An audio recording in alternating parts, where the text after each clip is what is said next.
Place un petit peu au folklore avec l'arrivée de Jamel. Allez, Jamel Debbouze qui va jouer les doublures en numéro 10. La sélection dirigée par Arsène Wenger, quelque peu interloquée.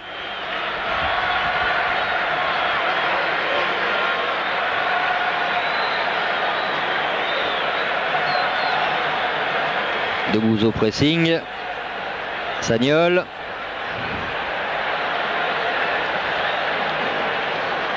Et Laurent Blanc, mauvaise passe. Attention le contre avec Jamel Debbouze.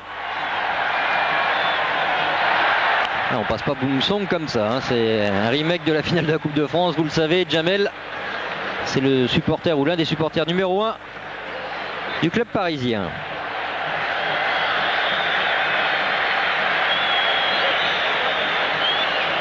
Ah, il y avait bagarre entre Boumsong et Debbouze.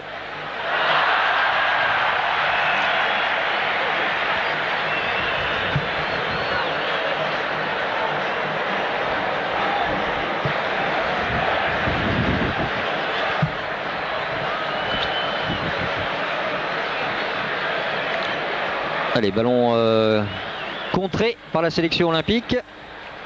Et dans quelques instants, on va pouvoir converser avec un homme heureux, habitué du soleil de Rabat aujourd'hui. Il s'agit d'Alain Giresse. Alain, bonsoir. On va lui ouvrir peut-être le micro à chef. Voilà, Alain, bonsoir. Non, ça marche toujours pas, donc on va essayer de rétablir la liaison, ça fonctionne pas. On a des vrais soucis, hein, c'est dommage. Avec la sélection, non pas marocaine, mais avec nos confrères.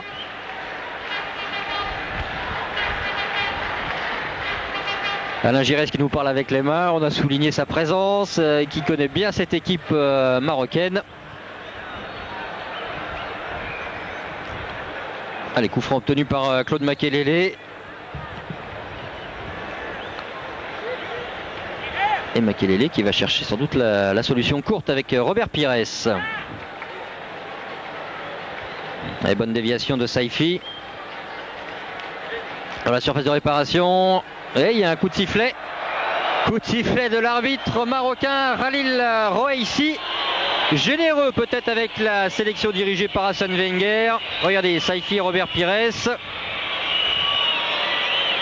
Bon, il a pris un petit coup au passage d'Herbati. Et ce sera penalty. Alors, ce penalty, on va pouvoir le vivre ensemble. Penalty très généreux pour s'il en est. À la 37e minute de jeu, Yuri Djorkaeff qui rajoute non pas un but en équipe de France, là il n'a plus le droit, sauf si Jacques Santini l'appelle. Un but partout, 2 pénaltys dans cette première période. Voilà, on a un homme heureux qui est pas très loin de nous, obligé de l'écarter parce que y a des petits soucis techniques. Alain Giresse, vous m'entendez? Cette fois-ci je vous entends, est-ce que vous m'entendez? Ah, magnifique Alain, parfait. On vous retrouve avec grand plaisir. Entraîneur à Rabat, parlez-nous un petit peu de ce football marocain que vous découvrez mais que vous connaissez bien maintenant. Je le connais puisque je suis entraîneur des phares de Rabat, effectivement.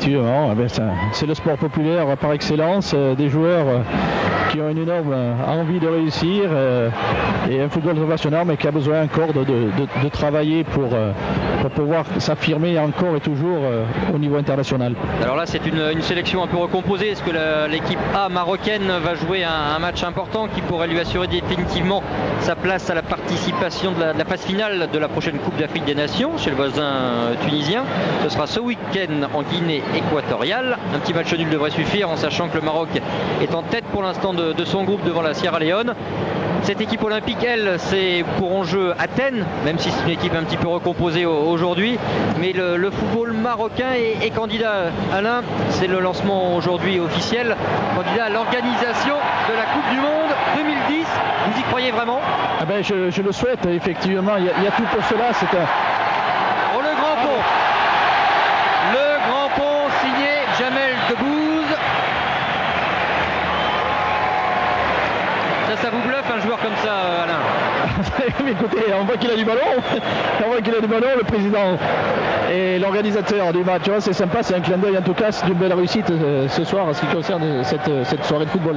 Alors c'est vrai que c'est un petit peu folklorique, mais bon, il faut souligner que ça représente beaucoup pour le public marocain qui est vraiment très attaché à la France, d'avoir des gens comme Djorkaeff, comme Pires, comme Makelele, comme Blanc, comme Thuram. C'est vraiment énorme pour ce public, Alain. Oui, regardez un petit peu l'assistance ici au stade de Rabat, et c'est vrai que le football marocain est arrivé à Bibier. On parlait de la Coupe du Monde, alors c'est vrai que ça y est, c'est lancé, il faut espérer, parce que l'accueil ici, la vie ici est formidable, donc le club, le pays est prêt à faire de gros efforts pour que cette Coupe du Monde soit une réussite, et je pense qu'ils en sont capables. Vous voyez un petit peu comme ça vibre au rythme du football, donc il faut souhaiter bonne chance au pays, au Maroc, pour que l'organisation leur soit confiée. Alain, je sais que vous avez suivi avec beaucoup de passion, et c'est bien normal, l'accession de votre fils Thibaut Giresse avec votre ancien club, avec le TFC sur notre antenne. Mais est-ce qu'il vous arrive d'essayer de proposer quelques joueurs marocains, sans jouer les agents bien évidemment, mais à vos confrères qui évoluent dans l'Hexagone?